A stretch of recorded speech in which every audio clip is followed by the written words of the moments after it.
Okay, so we've all heard that reading can take you to another world, right? That you can be so immersed in the story that it makes you feel as if you're really there. It's a nice thought. I like that idea, but it's also a little saccharine, isn't it? Reading rainbow kind of stuff. It's just not as real as you want it to be. Put down a book and you'll find that you're in the exact same spot you were when you opened it. No matter how good the story might be, don't you still feel that very real itch somewhere inside you? That desire to travel somewhere else, somewhere impossible? I don't know how many of you will have actually seen this, but a few years back there was a trend about this on TikTok. They called it reality shifting. To an outsider, I think it really would have just looked like a bunch of bored kids getting into a fun roleplay or something. But that's only the tip of the iceberg. If you really look into reality shifting, you'll find an entire thriving subculture. Thousands of people believe, even now, that they can actually transport themselves to their favorite fictional universes, like Percy Jackson and My Hero Academia. They have rules and methods and language for it. If nothing else, the urge to be elsewhere is, within this community, taken very seriously. And I suppose it's not just them either. A lot of people are still searching for the portals promised to them in fairy tales and mythology, trying to figure out which stone arch, which circle of mushrooms, which abandoned staircase in the woods will let them cross over into the realm of the Fae.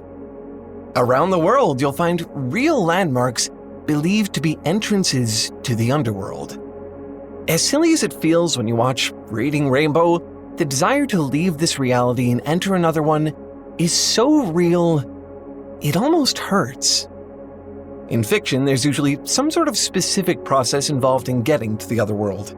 Maybe you have to draw a door on the wall with a magical piece of chalk, or say a specific rhyme, or perform some sort of elaborate ritual. Even the reality shifters have guidelines. A lot of them say that you need to write a script detailing everything you want to happen in the other world. Others say that you have to meditate or fall asleep and wake up there. It seems almost intuitive. If a path to another reality really did exist, you'd have to do something specific to get there. In a way, it makes the fantasy a little easier to believe in. If nobody's actually gone there, maybe it's only because nobody's found the way yet. What if you could get to Narnia? You just have to find the right wardrobe. What if getting to Wonderland was just a matter of following the right rabbit? What if, all along, there was a real fantasy otherworld and you could go there yourself if you just knew the way?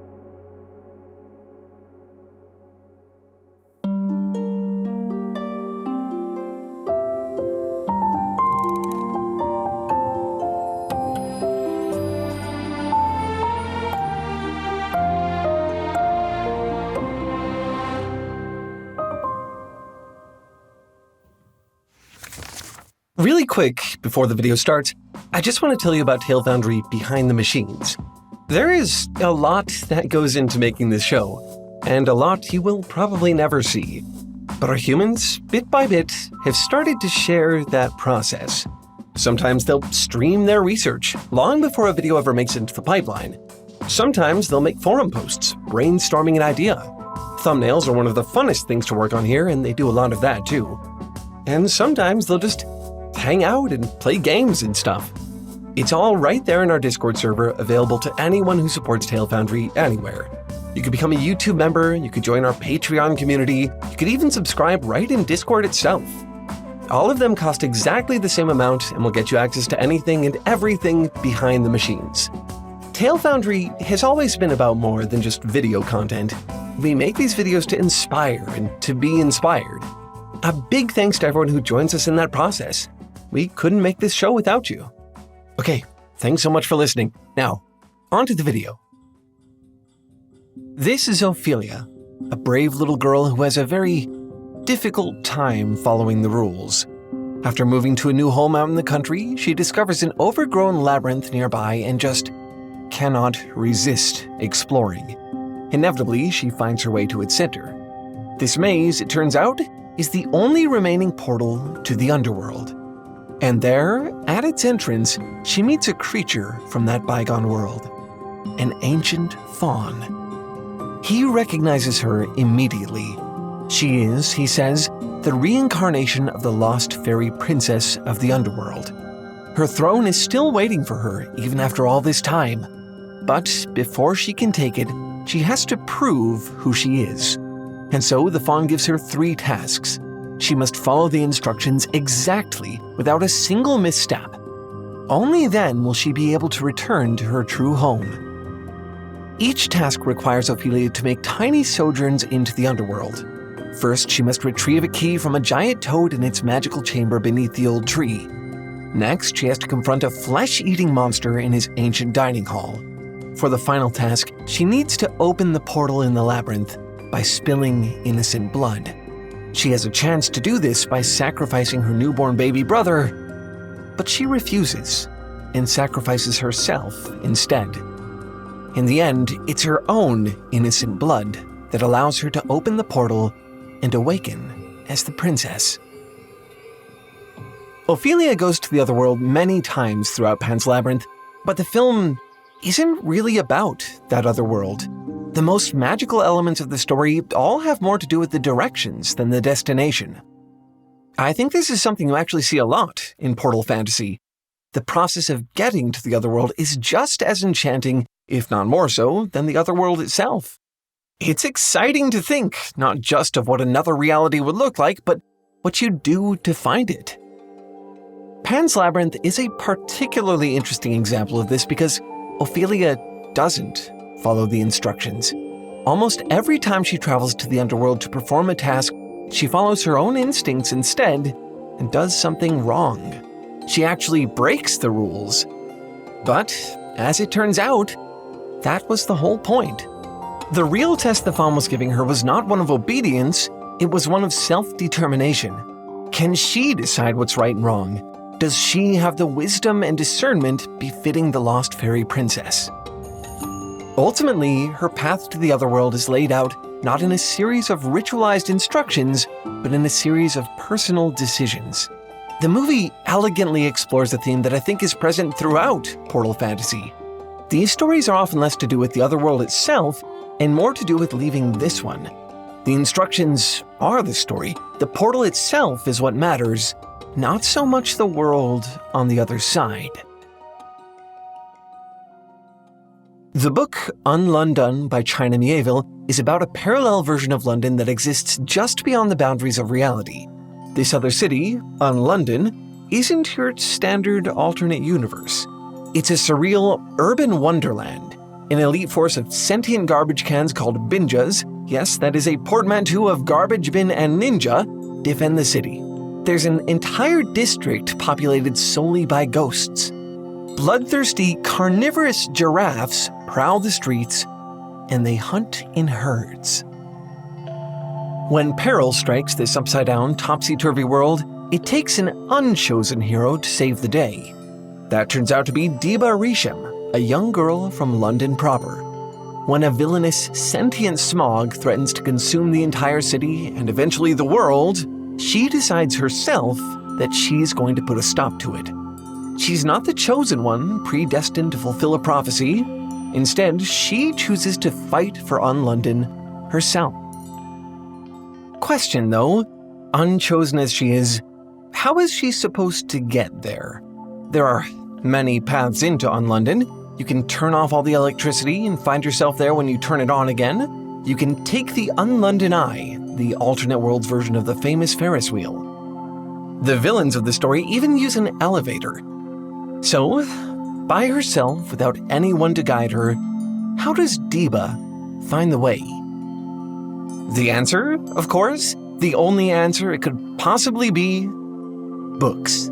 A path some in the story refer to as taking book steps or climbing story ladders. She literally climbs up a bookshelf, which then stretches on for miles before her, straight through into the other world. It takes a very, very long time, but eventually she finds herself there. The climb is, of course, physically grueling, but the real challenge here is just the ridiculousness of the whole thing. It only works for Deba because she believes it'll take her to the other world.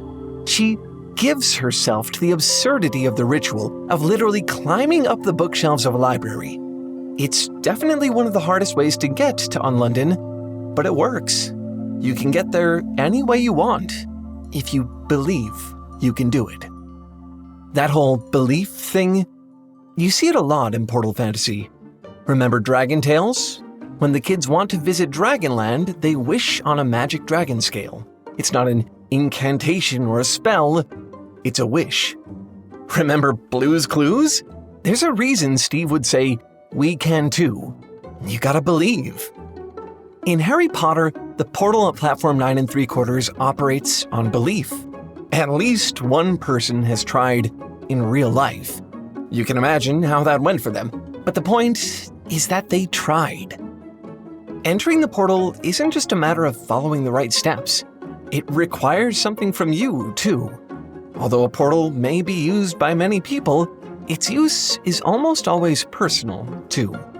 You need a reason to leave reality and a conviction that it's possible. If you want to go to the other world, you have to believe that you can. Don't think the symbolism of books is lost on me here. Book steps and story ladders is language that I find instantly resonant.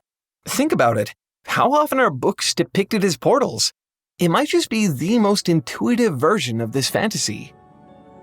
In the movie Neverending Story, a boy named Bastian finds his own portal hidden inside a mysterious old book. The first thing he hears about this book? It isn't like any other. It won't just let him escape reality for a little while. It's the kind of book that will change him. As he reads, he starts to see what that means. He slowly becomes more and more immersed in Fantasia, the world of the story. The divide between realities begins to blur, and it goes both ways. The characters in the book can hear him. Like UnLondon, Fantasia is threatened by a powerful, nebulous force, the Nothing. Bastian is the only one who can stop it. He uses his own imagination to beat back the Nothing and restore everything consumed by the fog.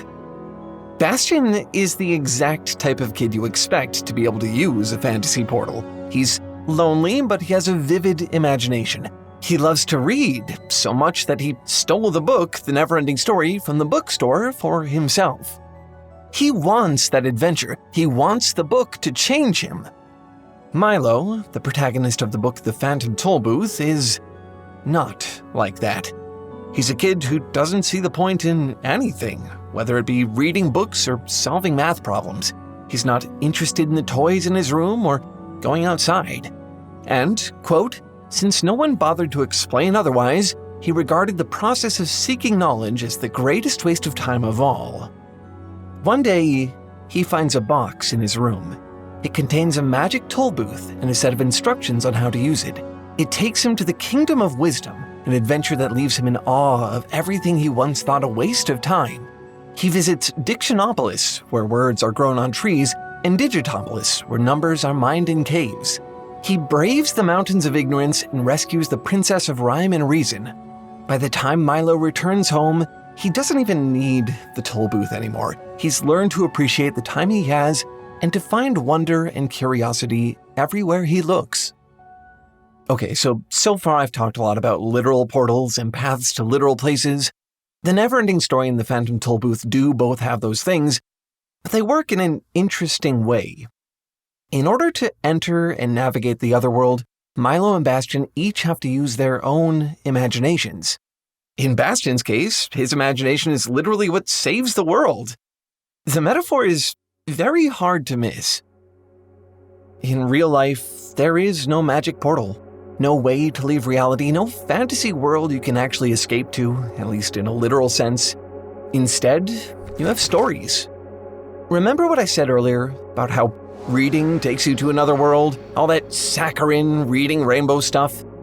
If that's how people feel when they read, you sort of expect there to be stories that express that feeling literally. That's why there are so many where books are used as portals. That immersion is as close to leaving reality as you can get. One of the themes across the vast majority of these stories that I've read is actually that there's only one portal in the whole wide world that really works: your imagination. And before you start typing in the comments, I know, it's like the cheesiest thing I could possibly say. The true portal is imagination. Very friends we made along the way, but I think it's worth saying. I think these stories say it for a reason. Imagination is not easy. It means believing in yourself and your own creativity, one of the hardest things for any human to do, period. I think these stories suggest that maybe you can cross over into another world if you can just trust yourself to create it. Okay, this is a video called How to Leave Reality. So, if you literally want to leave reality, what can you do? I mentioned reality shifting at the start of the video. What I find particularly interesting about it is how much effort they put into what they do. Writing complex scripts, producing detailed videos, sometimes even risking their own lives. I found at least one instance of someone trying to overdose on pills to get to their desired reality. For some, leaving reality means taking hallucinogens to alter their perception of the world around them. People are serious about this stuff. They don't see it as some game or hobby. To them, the otherworld is real. And to an extent, I think they're right. I think there is another world, and that you can get there, just not tangibly. Even if the only portal is imagination, I don't think that makes it any less real. In fact, I'd say it's actually more difficult to use than most portals in most stories. Ophelia has discrete directions to follow. How she follows those directions determines her final entrance to the underworld. Diba takes book steps to get to UnLondon, relying on nothing but pure belief and determination. For Bastian and Milo, accessing the portal means learning just how powerful their imaginations really are. These are all hard things for them to do. That's why they're the heroes of their respective stories. It's really difficult to trust yourself and your imagination. The things that you imagine just feel insubstantial, immaterial, insignificant. That's why the portal comes with rules. It's much easier to imagine traveling into a world that someone else made or to go to a concrete, physical place. It's easier to use your Percy Jackson fanfiction as a reality-shifting script than to believe truly that reading can actually take you to Camp Half-Blood. It's hard. Giving so much trust and effort to your imagination is among the hardest things you can do, actually. But if, like Ophelia, you can commit to the journey, or if, like Diba, you truly believe you can find the way, or if, like Bastian and Milo, you trust that your imagination truly is powerful enough, I think it can work. Your imagination really can feel like a portal to you, as long as you're willing to treat it like one. But it does take work. Imagination is a skill that you have to practice. It can take a lot of effort to really immerse yourself in a fantasy world, whether you're reading a book or writing your own story. Personally, I think I've gotten pretty good at using my imagination, at least when words are involved. When it comes to numbers, that's a whole other story. I guess you could say I'd feel way more at home in Dictionopolis than Digitopolis, you know? Which is why, for 10 minutes a day, I've been trying to learn algebra. And weirdly, it's actually working. Part of the reason why, I think, is that the way I'm doing it doesn't feel like homework. It just feels like learning. I tune in, spend a few minutes working through problems, and then tune out again when I'm done. My place is saved, ready for me to come back again tomorrow. It is almost concerningly easy. If I'd known maths could be this simple to learn, I'd have done it way before now. The program I've been using to do all of this learning is called Brilliant. I know you've probably heard about it a zillion times from YouTubers before, but that's honestly because it really is that good. The courses are tailored to your skill level, whether you're an expert or a beginner. You can customize your learning time to fit your daily schedule, so even if you only have a few minutes to spare like me, you can still get some practice in. And it's not just for math either. Brilliant has courses on logic, programming, physics, and a bunch of other stuff. It's a way to get an actual education right here on your computer, right there on your phone. To give it a try, visit brilliant.org/talefoundry or scan the QR code on screen. You can actually get started for free. Then, if you want to sign up and get unlimited daily access to everything Brilliant has to offer, you can use that same link to get 20% off an annual subscription. Scan the QR code on screen or click the link in the description to get started. Again, that's brilliant.org/talefoundry for 20% off an annual subscription. If imagination is the closest we can ever get to leaving this reality and entering another, this is a really good first step. Give Brilliant a try, and I guarantee you'll start to feel entire new worlds open up all around you. Anyway, that's all for this one. Thanks for watching, and keep making stuff up. I'll see you next week. Bye!